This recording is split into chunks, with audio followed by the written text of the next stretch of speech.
Swayam Prabha. Digital India. Educated India.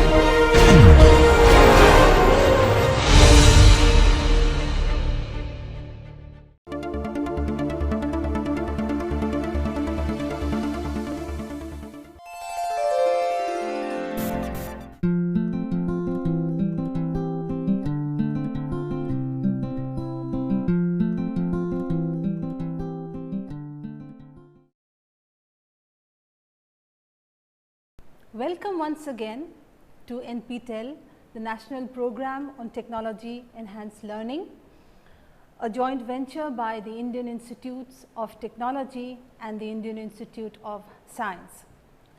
As you are aware, these lectures are being recorded under the broad title of Cultural Studies. We are today in the last lecture of our second module, which has been devoted to key concepts in the field of cultural theory. And you will recall that we looked at a few key concepts like subjectivity, identity, ideology, power, representation, discourse and gender.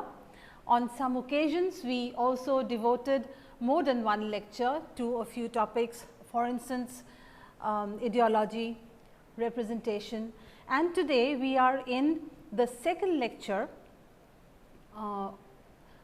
devoted to the key concept gender. You will also recall that this module, which I said has been devoted to concepts. You will also recall that in the very beginning of this module, we said that concepts may be defined as ideas and which has a certain degree of abstractions. Concepts are tools, they are units of knowledge or of meaning. And as I said, a certain degree of abstraction or abstractness, if you will, is always desirable when we talk about concepts. Why? Because they would have to be applicable, okay, to different situations. Only when they are of a certain degree of abstractness can these be applied to understand or analyze certain cultural situations. So, what did we do in the last lecture? In the last lecture, I had said that in the first lecture on gender, I would be looking, or we would be talking about more or less a traditional way of how gender, sex, gender and sexuality have been studied in the humanities. And within that we saw that sex was seen as something biological, something to do with our reproductive functions and our reproductive activities. On the other hand, gender was seen to be something that tried to go beyond reductionist approaches. In this case, sex was seen as simply biological and hence reductionist, an effort to de-link the biological and the social and to argue for socio-political determinants. We also saw that patriarchy was seen as a political institution by critics writing in the 60s and 70s, like Kate Millett, for instance, in her well-known book Sexual Politics. Then we also saw that gender in cultural studies has to be related to other concepts like power, subjectivity, consumption, the formation of identities, certainly representation, popular culture, etc. Then we talked about masculinities, because usually it is seen that whenever we talk about gender, there is a tendency to talk about women, to talk about feminism. Okay? But we said that we would look at masculinities for a change, and we saw that some of the points that have been made by critics, for instance, R.W. W. Connell in Masculinities and Globalization talks about gender on a large scale, on a global scale, which is masculinities that are determined by the state, by international relations, international trade and global markets, etc., which forms a discourse of masculinity, which sees masculinity as based or as determined, or so to speak, whose foundation is that of reason, distance, independence and control, which in turn seem to give rise to certain tendencies like lack of emotional communication, sometimes veering towards self-destruction through addiction, violence, etc. So, let me quickly refer to the key source texts, some of the key source texts that we will be using in the current lecture on gender, and these are Critical and Cultural Theory by Danny Cavallaro. This lecture is on certain developments in the field of gender, okay, and which we today call post-feminist, and informed by a post-structuralist approach. There are several critics here that several writers, several theorists we could bring to bear upon our discussion, but owing to certain limitations, that this is only we are going to talk about this only through one lecture. I have brought in Judith Butler, who is today reputed to be one of the best proponents, or she is an exemplar of this kind of theorizing about gender. So, at least two of her books, Gender Trouble and Bodies That Matter, and a few insights given by Sarah Sally and Angela McRobbie. So, I would also of course refer to quickly to Michel Foucault's Discipline and Punish. Well, as you know, we have been now looking at gender through a post-enlightenment, if you look at the slide here, post-enlightenment approach. The enlightenment, which happened in Europe following the growth of science and the growth of technology, gave us, as we know, and when we did our lectures on some of the theoretical schools like structuralism, etc., Marxism, gave us what the critics of enlightenment thought called grand narratives. Okay? Grand narratives like Marxism, grand narratives like science or religion, which gave us which saw or gave us knowledge based among other things on certain binaries. Okay? Now, post enlightenment thinking, which is essentially which essentially boils down to post structuralism, to postmodernism, seeks to sort of see through these boundaries. Okay? Post enlightenment thinking, particularly beginning with Nietzsche and then followed by by Michel Foucault, Derrida, etc., breaks these binaries. For instance, the sex slash gender binary, which is the, you could say, the bedrock of traditional feminism, talking about women, women's rights and differentiating between sex and gender, is here problematized by critics like Judith Butler. And the rise of queer studies, if you look at this slide here, the rise of queer studies, which looks at the history of cultural representation of marginalized groups which do not follow any normative sexuality, which do not follow any normative way of life. Okay? So, this problematization that I was talking about, and let me quickly read from this slide. There is a problematization, as I had said before, of the sex gender dichotomy, okay, where sex was seen as biological and gender was seen as social. Okay. Under this very dichotomy, and we shall see how it has been problematized or this binary rendered untenable, okay, in today's world. Second, the importance of representation in sexual identity. Then discussion on discourse and gender, where it is held quite radically that biological truths are not given truths. Biological truths, the description of sex, the description of the first part of the binary, which was many thought was reductionist, which reduce itself to the body, to biology, is seen in this new wave of gender studies as something that you can access only through discourse, something that is constructed through language. This of course leads many to sort of prematurely jump to jump to a conclusion or jump to a counter argument that how can sex be just a linguistic construct.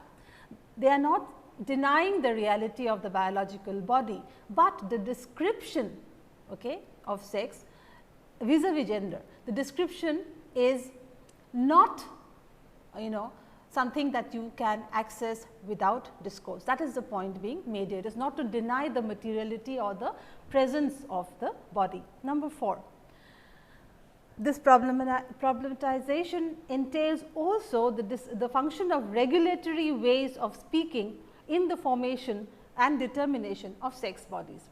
Now, this is related to point number 3, in the sense that the point number 3 says that biological truths are accessed through discourse. Number 4 says that even this discursive accessing of biological truths are done in regulatory ways. The way you can talk about these biological truths are also monitored and determined. So, the talking about sexed bodies, whether male, whether female, or of any kind of sex body, is also controlled by discourse. So, these are some of the ways in which theorists like Butler, in their very famous works like Gender Trouble, have brought to our notice. This is what Butler says. According to Butler, gender is not our only identity. This is extremely important. We are known so often, it is so often the socio-cultural practice, also sometimes the linguistic practice of first identifying somebody only in terms of whether they are male or female, only in terms of their behaviors as masculine or feminine, or as maybe what they call as being the behavior of tomboys or tomgirls, if you will. So, she says that gender is certainly not our only identity. We are partakers of different kinds of domains, and we both, as she says, we both belong to and not belong to particular discourses. So, that no discourse has we have to understand that no discourse actually has actually has full control over us. So, this very undecidedness or even undecidability of who we are, of our identities, you will recognize as a definite post-structuralist move, where even sex and gender are problematized, and where we say that we do not belong to we are not partakers of their discourses all the time. There are many different aspects to us, in which gender is not such an important variable. Second, a very important statement, she says here, gender is always a failure. Note this, gender is always a failure, an accumulated fact of social relations that have become naturalized. Look at this word, naturalized over time. How is gender a failure? Gender is a failure because we, as this is related to the first point, we are over and above the discourses of gender. So, it is not that gender is played out by us all the time under all situations, and it is only a fact in that it is made by social relations, and it is a fact which is not a given, but has been, as she says, naturalized over time. Then in the next slide, she also calls gender not simply a failure, not something that is I mean forcibly, so to speak, naturalized. She also refers to what is called the illusion of gender, and I am reading from Butler. The effect of gender must be understood as the mundane ways in which bodily gestures, movements and styles of various kind constitute the illusion of an abiding gender self. So, if according to Butler, if one thinks that one has a gender self which is forever, okay, which is an abiding one, which is a lasting one, she says that one is perhaps terribly mistaken. Okay. There is what she calls these habits of behavior, she calls the bodily gestures, the movements and styles of various kinds is only an illusion of gender that we have. And secondly, the important point here is this way of thinking is a critique of what we call traditional feminism. Next, she also says that the working out of one's sexual identity is actually fraught with anxiety. This is the word she uses, okay, on sexual anxiety. She says that sexuality is to be a certain, or to be a certain gender need not mean possessing a certain sexuality. It may even mean non-sexuality. Okay. We always try, we always look at behaviors as, many markers, whether it be of dress or ways of walking or ways of talking, gestures by, you made by your hands, etc. We are always looking, at them as markers of a certain kind of sexuality. But Butler says, there is no, there is, so to speak, there is no benchmark of, sexuality. There are many, in fact, many sexualities. Okay. It is only, femininity as is represented perhaps by, by certain markers in, for instance, in popular culture, in films, in television, in glossy magazines, for instance, okay, which create the illusion of a sort of benchmark of femininity or also of masculinity.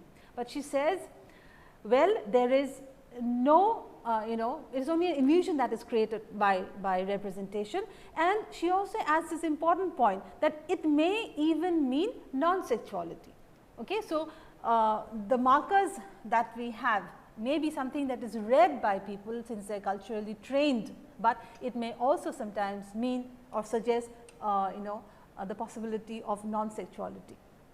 Next, she says that the anxiety about gender as identity and practice is created by regulatory practices. Now, but because we live in a culture, because we live in certain discourses, because we live in so many, in a situation, in surroundings or in an environment where there are, so many cultural objects, so many things that sort of, remember Althusser says beckoning or, interpellating, calling us to our, hey, this is the way you should look like, or this is the ultimate, femininity, thing to do if you want to be feminine. Okay. So, she says that there is always an anxiety in people, okay, to sort of not just simply to live up to those benchmarks or normative markers, but also how to grapple, how far to, to actually spend one's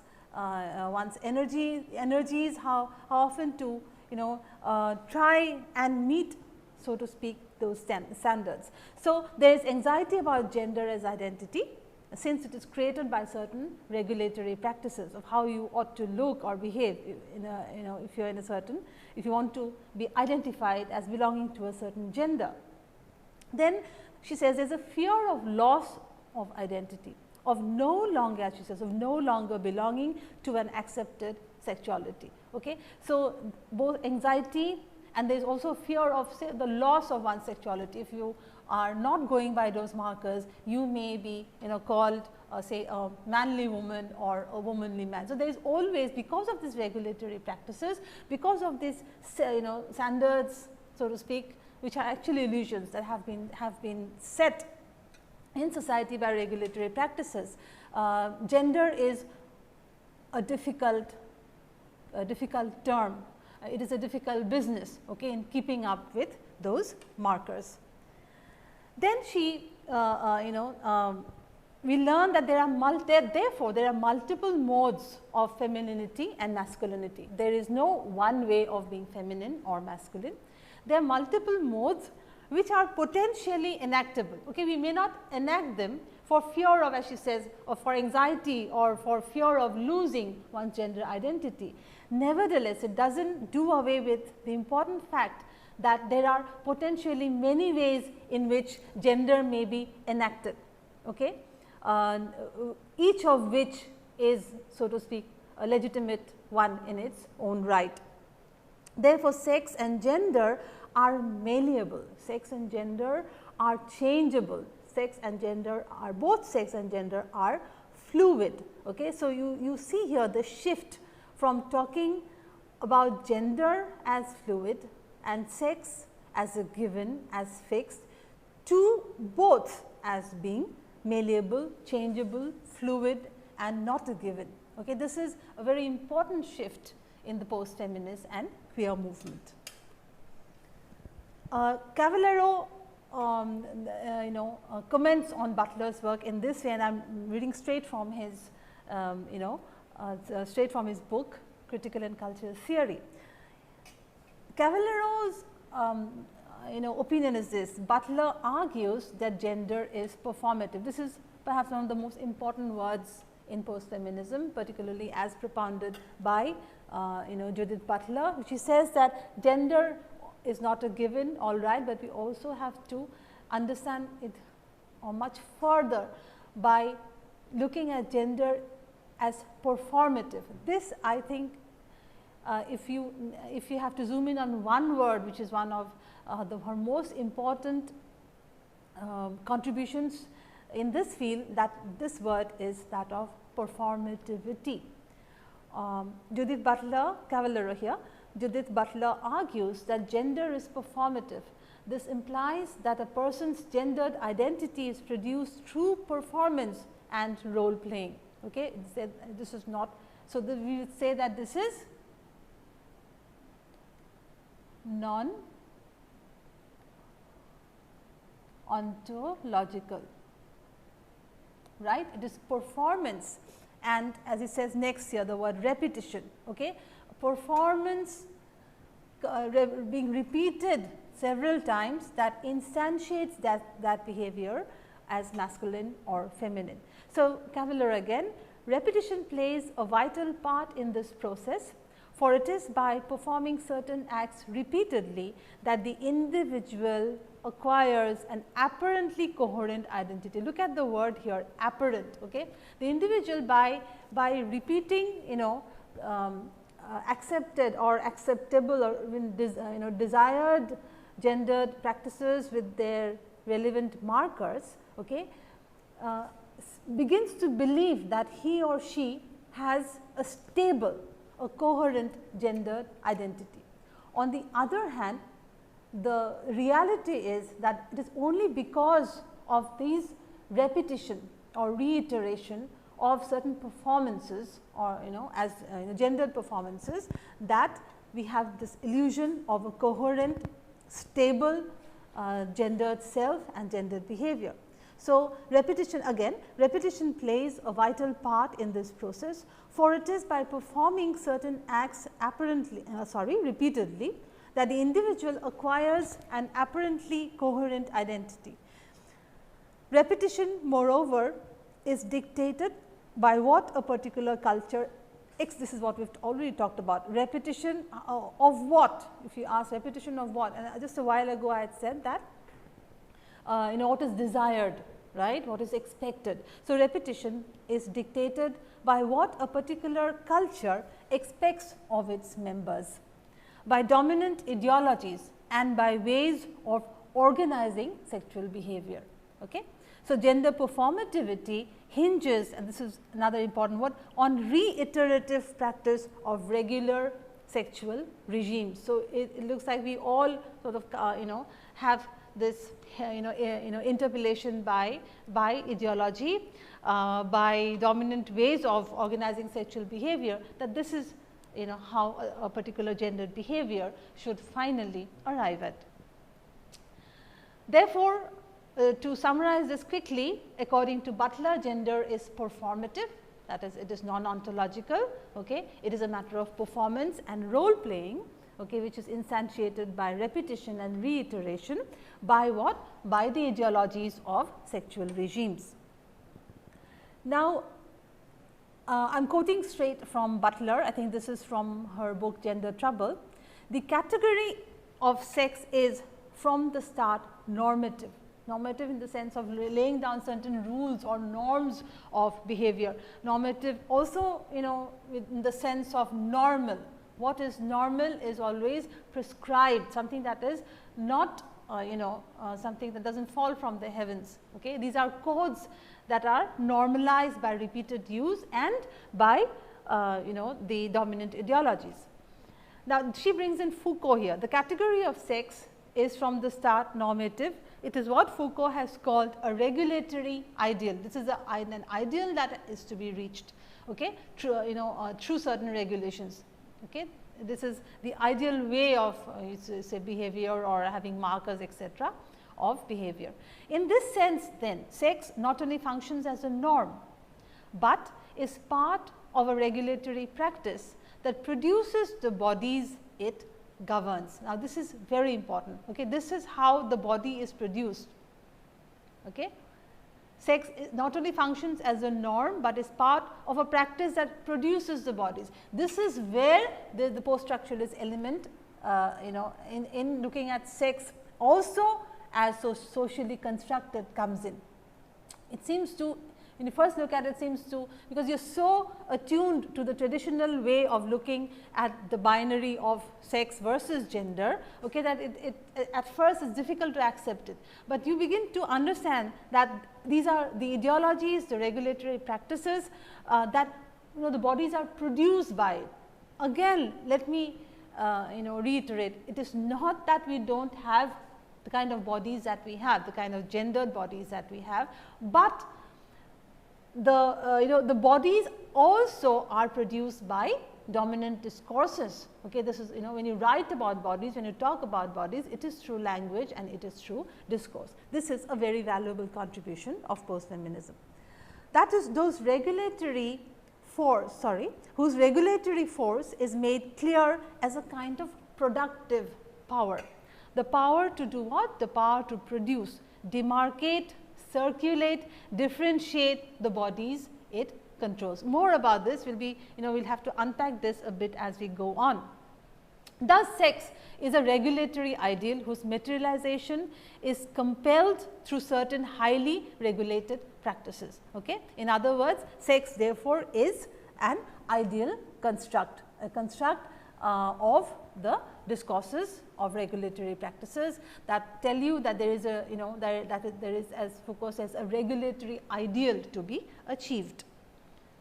So, again in Bodies That Matter, okay, Butler writes, now this is I am quoting from Bodies That Matter. I began writing this book by trying to consider the materiality of the body, only to find that the thought of materiality invariably moved me into other domains. Okay. So, bodies that matter. Now, matter, of course, you can understand that there is a play on matter, matter as bodies that are important, as bodies that matter, something that matters, and also materiality. Okay. So, there is a play in on the word term matter here.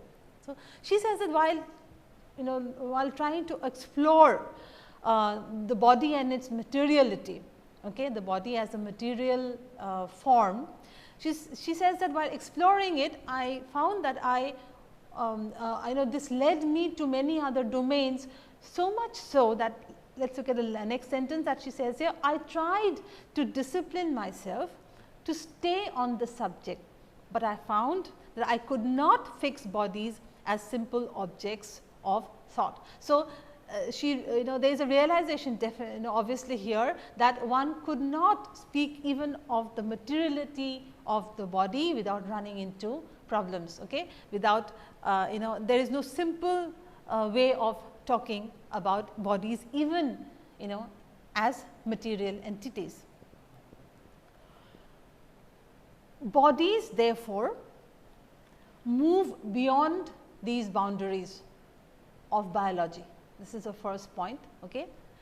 That is why there is a need to question those very boundaries that bound, so to speak, bound one discourse off from another, okay, that bracket off one discourse from another.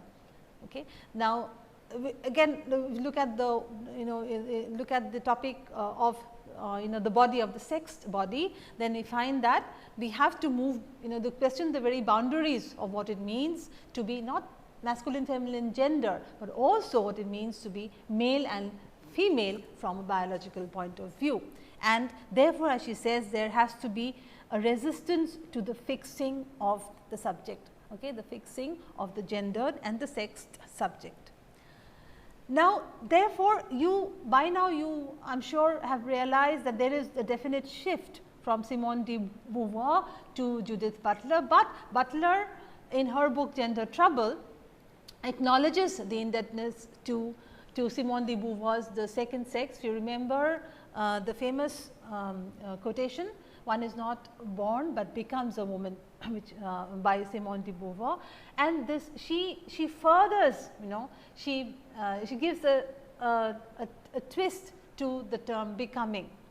So, she says that yes, one is not born a woman, but becomes one, which is Beauvoir's terms, but she sees becoming as not an end.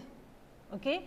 She sees in a typical post-structuralist way, she says the process of becoming a woman. So, in this case even man, okay, as one that is endless, or you could even say in Derridian terms, one that is endlessly deferred. So, you never reach the full meaning of being a man or a woman, you never reach the full potential of being, so to speak, masculine or feminine. Why? Because the construction of masculinity and femininity, or even of male and female, are never givens, and they change from time to time, from epoch to epoch. Okay? And that is why she says a mode of becoming male or female, or masculine or feminine, that has no end. To be a woman is a mode of becoming that does not ever end. It is applicable to all gendered orientations, not just man and woman. We talk about sexual ambiguity here, when one does not want to arrive at a proper identification of oneself as either masculine or feminine. Ambiguity is very important here, and the ambiguous categories are also masculine, marginalized categories. And importantly, she says that this could lead to any number of directions. Okay? This becoming, she says, which is never an end or never reaches an end, which is an endless process, may lead to many directions. It is not just that one is going towards one ideal. The regulatory ideal is given to us, as Foucault says, by discourses, by regulatory practices, but in reality, as Butler says, okay, as this whole process of becoming may lead to different directions of sexual and gender practices altogether. This really is, as we have written here, this is the central thesis of her book Gender Trouble. Then I am reading this in relation to Beauvoir as given by Butler. If there is something right in Beauvoir's claim that one is not born, but rather becomes a woman, it follows that woman itself is a term in process. Okay? Woman is a term in process, a becoming, a constructing that cannot rightfully be said to originate or to end.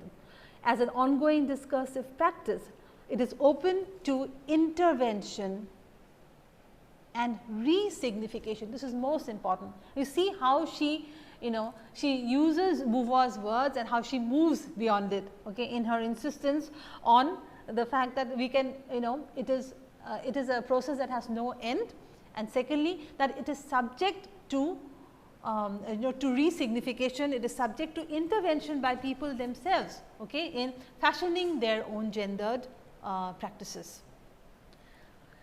Therefore, to look at it as a diagram, our gendered subjectivities are always in process, and one does not know in real terms, one does not know where it leads us to. Therefore, sex, which we saw, okay, which we saw in our last lecture through traditional gender studies as something that is biological and reductionist, is through this turn, okay, what we can easily call the queer turn, the queering of gender studies. The queer turn in gender studies goes beyond biology and means regulatory ideals. Sex is normative, it is not just a reproductive power, it is also a productive power. Why? Because through discourse, through repetition, through reiteration, okay, sex is a productive power in discourse. It only through gives us an illusion, as we said, of stability, okay, of sexual stability, of biological stability only through discourse, and hence apart from being a reproductive power, it is also a productive power. Okay. Sex is also through regulatory practices made an ideal construct. Sex is stylization, okay, in the sense of both trying to keep up to a gendered ideal and just a while ago as we saw, both in trying to re-signify and to intervene in the the process of acceptance.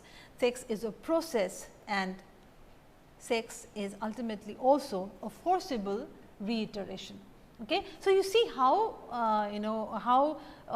this kind of thinking, this turn that gender studies has taken in cultural studies and in theory, you see how very different it is from the older binary way of looking as sex and gender as two different things, which say where sex has nothing to do with society. Okay. Next we come to an important word, a very interesting word, from girling. But Butler says that there is, in becoming a girl, there is a process of girling, and let us read from her.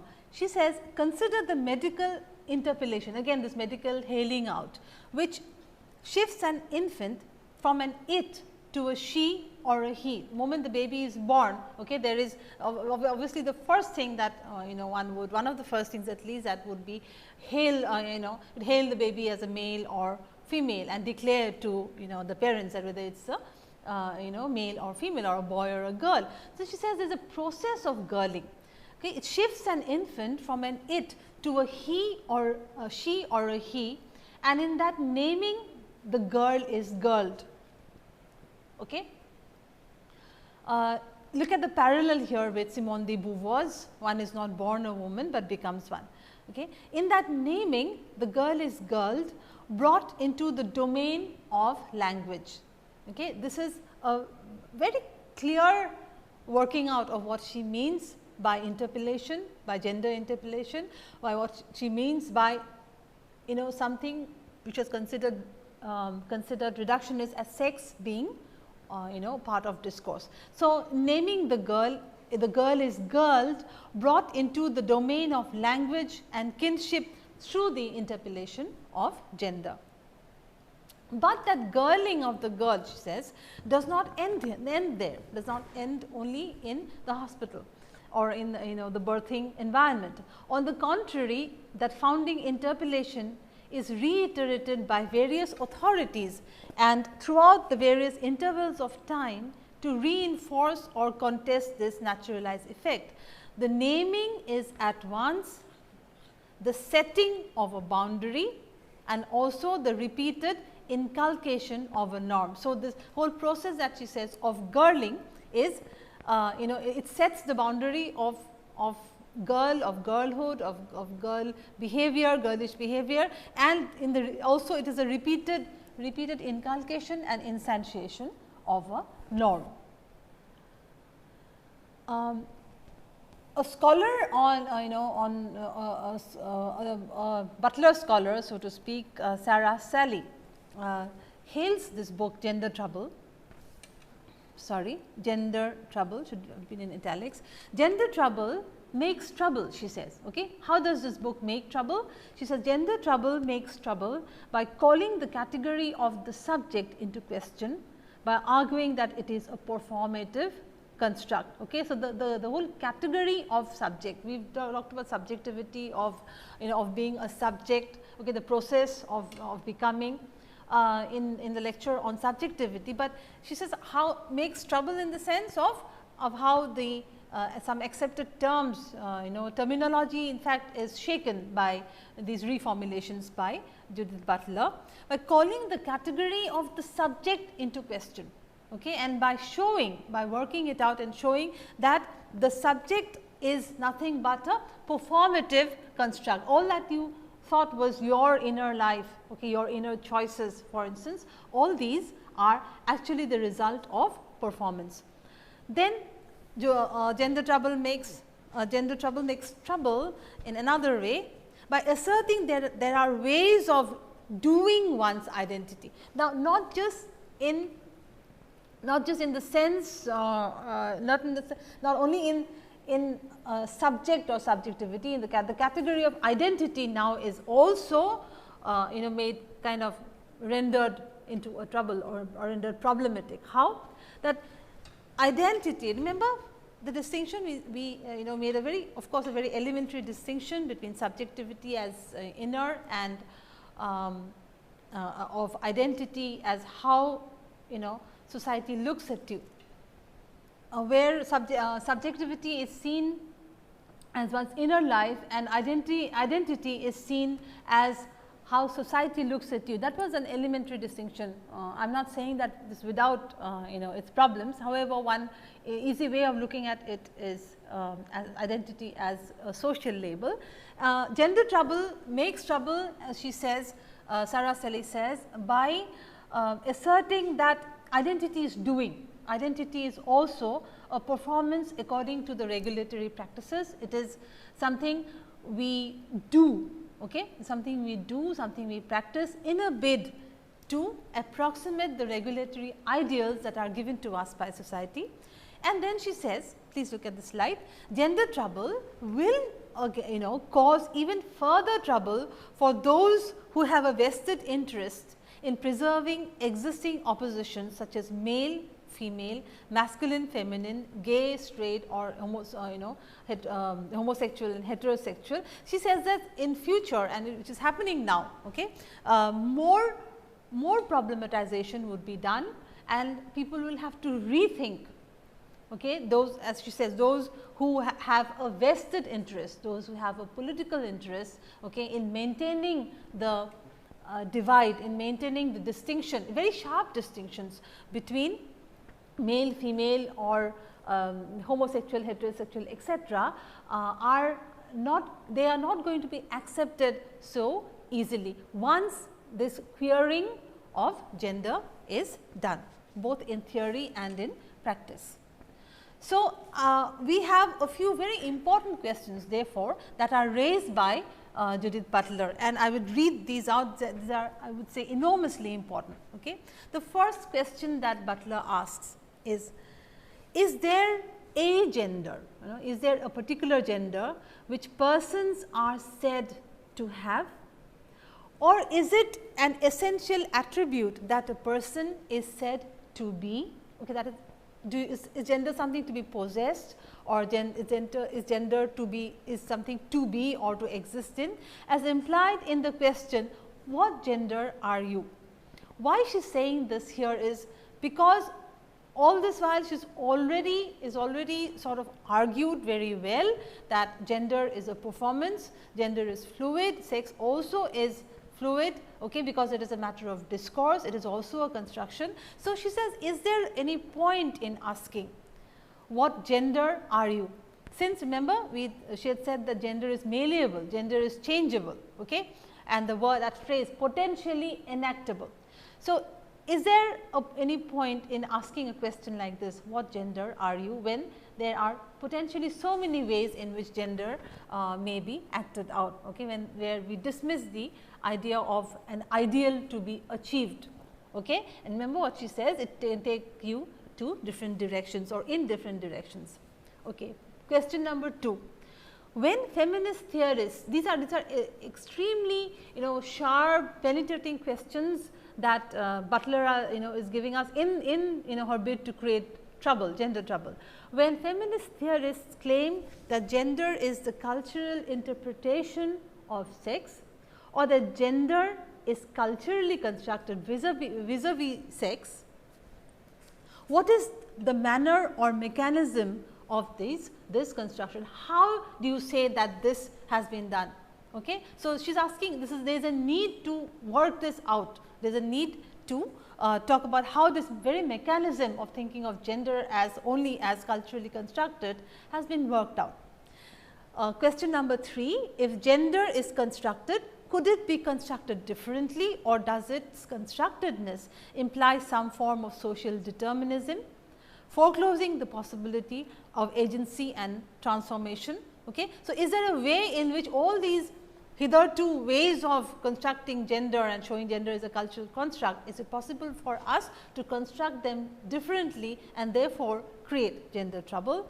Number 4, does construction suggest that certain laws generate sexual differences along universal axes of sexual difference? Can we claim that there is a universal axis, or there are several axes along which gender difference can be categorically marked out and constructed? And the last 2, how and where does the construction of gender take place? And what sense can we make of a construction that cannot assume a human constructor prior to that construction? Okay. How can we make any sense of such a construction when we do not have a human constructor prior to that construction, meaning the construction itself, the process itself is the product in this case. So, we will now come to quickly look at what are the keywords that we use. The keywords that we use in this lecture were post-feminism, queer, performativity, performance, reiteration, illusion, instability, regulation, etc. So, we will just look at 1 or 2 questions. For instance, what is entailed in the move from traditional feminism to post-feminism? There is a problematization here in the sex-gender dichotomy, and it focuses on the importance of representation in sexual identity and biological truths. The biological truths are accessed through discourse, and they are not givens, and there are the regulatory ways of speaking in the formation of sex bodies. Second, how do theorists like Judith Butler consider the body as problematic? The body is problematic because there is a need to move beyond boundaries, and we have to question the boundaries of materiality, immateriality, language, and abstract things like language and tangible things. These are the binaries in a very post-structuralist way that we have to deconstruct, okay, and there has to be a resistance to the fixing of the body and the labeling of bodies. Finally, summarize the formulation of reformulation of gender as a category as argued by Butler. In post-feminism, we find that gender is relative and contextual. It is, to summarize this lecture also in a way, it is a shifting phenomenon, non-substantive, the relative point of convergence among culturally and historically specific sets of relations. There is the totality is an illusion which is permanently deferred, it is an endless process where one never arrives at a certain gender, and we also see it as open coalition, okay, an open assemblage. Okay. So, there is you could say a fashioning, right, a fashioning of refashioning, self-fashioning of gender that you can do or one can do without without trying to achieve or without trying to reach a certain ideal of gender, which is nothing but an ideal that has been set up by what Butler and the rest call regulatory practices. Okay, after Foucault, regulatory practices that are determined by power in society. Thank you, and in the next lecture we shall be beginning the next module, the third module, wherein you also have about 9 to 10 lectures, okay, on sites, okay, SITES, on sites where culture happens, right. So, see you next time, and thank you.